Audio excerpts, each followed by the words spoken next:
kalimaw sa tab-ang nga tubig ang nahimutang sa dagat nga gituhuang adunay health benefit sa mga tao dito sa lungsod sa Bantayan Island. Atong Siren pinaagi ni ining report.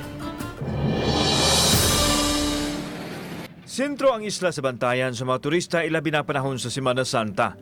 Nga mamalandong ug samang higayon nagbakasyon kauban ang pamilya. Ang kaputi ug kapino sa bus sa asur nga dagat nakabihag sa mga tao nga nagtampisaw taliwa sa kainit sa adlaw.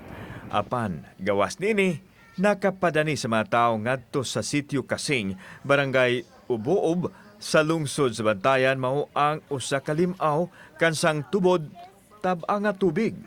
Napurmang heart ang lungag o limaw maong ginganlan og sitio Kasing. Kun mohunas maklaro ang limaw, apan kun mutaob masakop na usab sa dagat. Nagtuo sila nga adunay health benefits ang magkuha gikan nini. Dagon sa mga diha. Ligo na para pawagtang sa mga sakit. Unsa man din naa diha? Sa na din sud. Tubig. Unsay kanang kuan daw ani murag benefits nga kuan? Ambot yung murag sa akong ibawan kay tambal man daw. Hindi ko sigurado. So mo nang naa mo diri. Alam ba kanang paugnat kusog ba?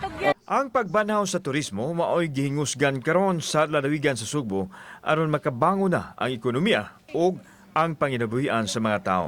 Ang isla sa Bantayan usa sa mga nagsalig sa industriya sa turismo.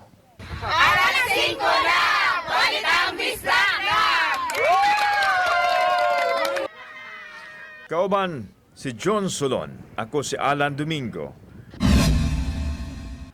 Balitang Bisdak.